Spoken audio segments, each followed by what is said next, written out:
This is a video on if you're getting service brake assist, the traction control light, ABS light, Stabilitrak service, basically getting everything related to your braking and traction control system warnings.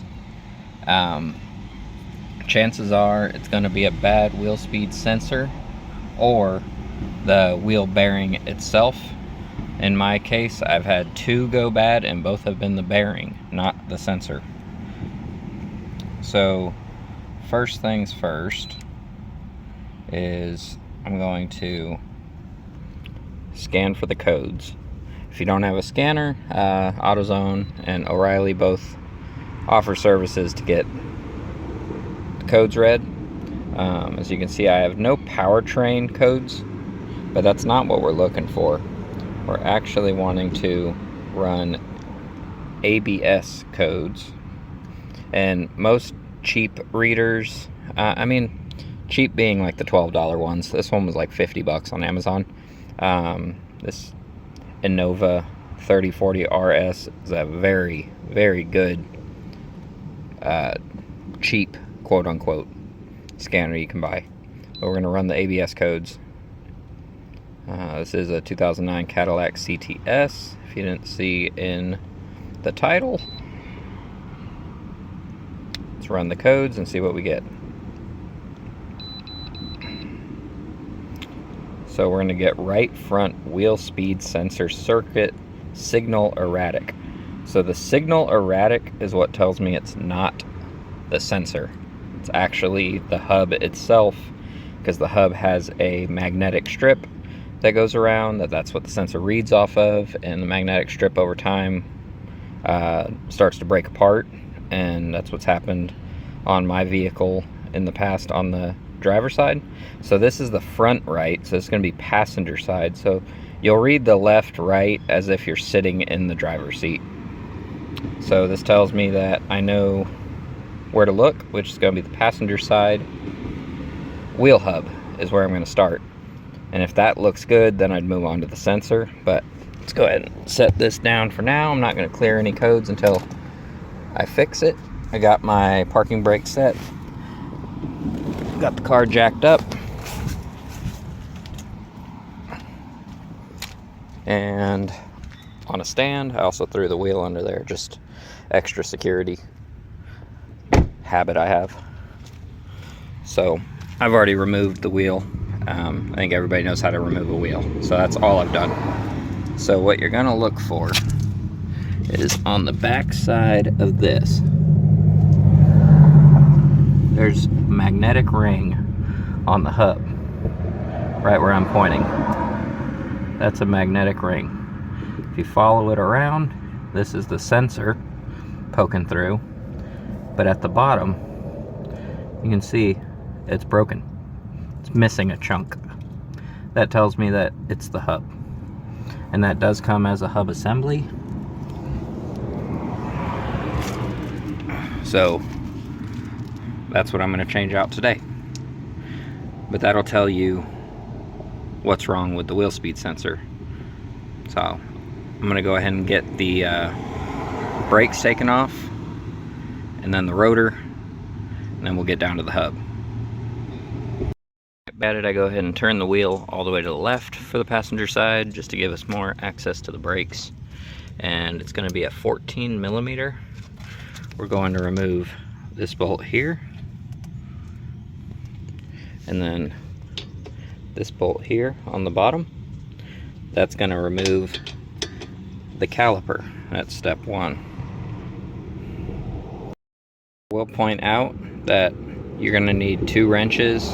I just used a adjustable here because this bolt that it's grabbing onto is going to spin with the bolt that I'm removing. So I'm not going to be able to record this, but I'm going to use my right hand and grab here and pull up. Left hand here, pull up to hold this bolt still while releasing back bolt. So if I spin this here, you'll see it spins the bolt there. So you're going to want to keep that still while removing the backside. Alright, you're gonna have to do the same thing on the bottom side with the adjustable wrench on this nut in here, while removing this nut here. As I pull up on this, it's gonna want to spin the whole thing. See both moving? So I'm gonna push down on the adjustable and hold it still while I break that back bolt loose. Since I can't do it while filming, the idea, just get this wrench on here so you can remove this bolt here, because if you don't use the wrench, the whole thing spins together. Now it's loose. Go ahead and just pull it out.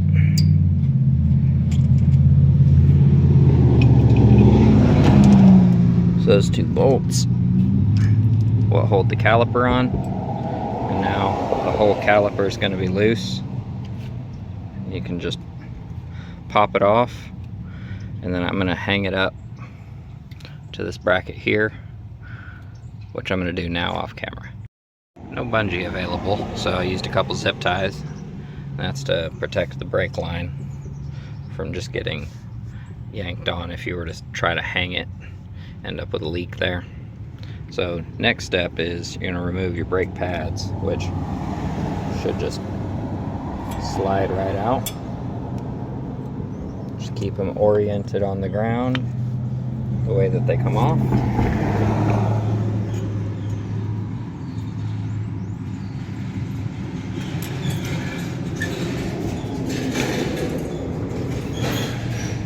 I say keep them oriented because most of the time one will be slightly different than the other. This one's got the squeak plate on the back side. But now that we got that off, we got to remove this bracket, which is going to be these two bolts here, 1 and 2, and that's going to be a size 18. I'm going to break those two loose, and we'll get this whole bracket off. Alright, once you get the bolts broken, I've already removed this one here. I'm going to remove this one, but I got to do it off camera because when you remove this bolt, this bracket's just going to fall. I don't want to damage it. Alright, so bracket's removed. There's the holes where these bolts came out of. Next is your rotor, which I believe on these it should just pop off. It's already kind of coming off for me, so remove that and just be careful not to drop it. It does have some weight to it. You don't want to damage it.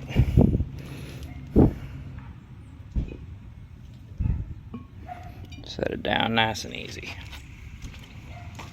Alright, now we're getting much closer to where we need to go. So here's the hub. And if you remember that brake in it, just watch that magnetic strip. There's the brake. So that brake in the strip is what's causing our wheel speed sensor to be given an erratic signal. So it's losing communication every time it goes around. So next we're going to remove the hub. Remove all 3 bolts. You're going to need to turn the wheel all the way to the right. Got my son in the car, turning the wheel all the way to the right for me to get to that last bolt on the hub. Right there, right in the center of your screen. So you're going to get that removed. It's a 13 as well. A second ago we got that last bolt out. There's 3 bolts. There's 1, 2, 3. And I'm looking at this one here. Here. And here. And they're 13s. So remove those. I do want to preface this by taking out this 10mm bolt, this wheel speed sensor, before beating on it. Well, once those bolts are removed, you're going to have to beat this thing out. I'm finally getting it to separate. There. Mine's just a little bit seized up in there from being there from '09. So I'm using a hammer and just kind of prying and smacking until I get it out. You knock the hub out. Mine was stuck in because of all that dirt and grime in there. Keep in mind how this plate is oriented and set it to the side. I had one bolt holding it. My wheel speed sensor bolt and the 3 for the hub. Before installing the new hub, went ahead and grabbed me a wire brush. I'm gonna just clean out all this gunk off camera here. Make it easier to put the new one in. Reiterate why the wheel speed sensor erratic is coming on. You can see I busted more off because I had to beat it out with the hammer, but you can see all the brakes in the magnet. Zoom in right there. Now compare that to the new hub and the new magnet, all in one piece. That should fix our issue. Well, minus that leaf. And then cleaned out as best I could in there with a wire brush. So installing it is the same as uninstalling it. I'm going to line up those holes, get the wheel hub centered in there, run the bolts in with my fingers, and then torque them to spec, which I will list the torque specs in the description. Also, before installing the hub, make sure you install your guard beforehand, so you don't have to do double work like I may have just done. So now that my guard is in place in the correct orientation, now I will put the wheel hub and I'll just finger tight it, get it all mocked up, and then we'll get it torqued up. Now that the wheel hub is reinstalled, I got all 3 torqued to spec. The last thing you got to do, well, not the last thing, but the next thing you got to do is reinstall the wheel speed sensor, which, if you're looking at it here, the wheel speed sensor goes right there. See if I can do this on camera.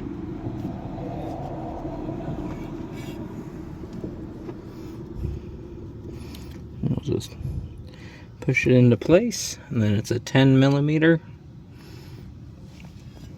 bolt, which you should still have from earlier. Let's record through here. Just reinstall. This one, I don't know the torque spec on this, but it does not need to be tight. Like, literally get it finger tight and then give it a good snug. And I use a little 4-inch long 1/4-inch ratchet to reinstall it, and does not need to be tight. Reinstall the rotor, which make sure to line up your screw hole there, your screw hole here. Forgot to mention in the beginning of this video that you may have a screw there from factory. Most cars that have had a brake job since then will not have one, but if you do, I'll have to look up what kind of Torx head it is, but I know it's a little Torx bit. We'll get that out, but I still just go ahead and line up that hole correctly, because why not? So we'll get this rotor put on now.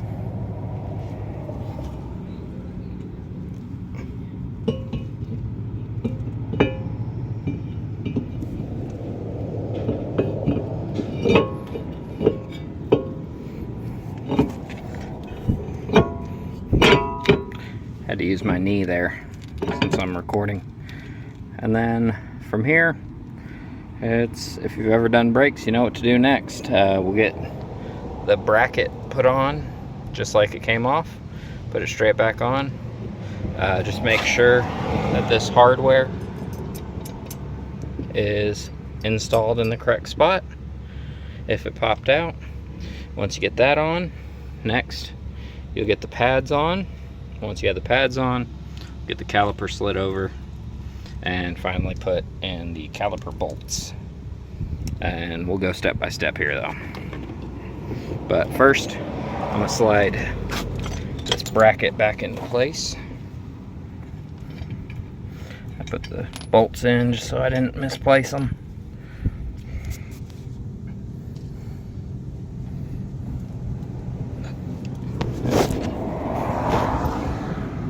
See if I can do this on camera. It's gonna go in this orientation here.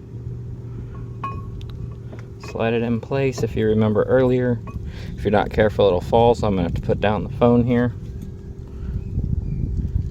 and get these bolts slid in. So give me a second. You get those 2 bolts torqued down. Once again, I'll put the torque specs in the description. Now we got our bracket back in place on our rotor. Next, we got to put our pads, which earlier we put them the orientation they came off. So it's a matter of literally just putting them back on where they came off.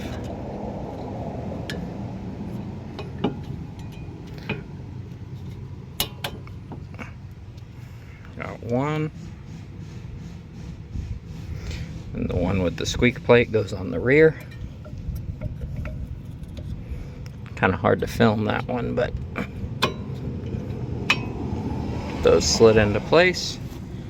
Give her a good spin. Just make sure you don't have anything crazy going on. A little bit of noise is normal, but seem to be good. Next, we'll get the caliper slid on, which this part gets a little tricky because we got to decompress the pistons, but it's not a big deal. I'll show you how to do it now. The caliper, and I have a C-clamp here, and I'm just going to twist the C-clamp to compress the pistons. You're just going to need a flat piece of metal to go in there. I'm using a water pump wrench from a BMW fan shroud that I did a while back, but I normally would use the old brake pads, but I'm not replacing the pads, so I don't want to damage them.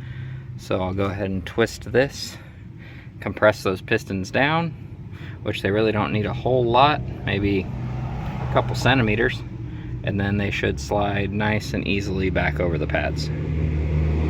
Barely needed to be compressed, if at all. You could probably even get it on with a little effort without compressing the piston. But next, just going to secure the 2 caliper bolts. Remember, you'll have to use 2. You're going to have to hold this bolt here while tightening that one on top and bottom.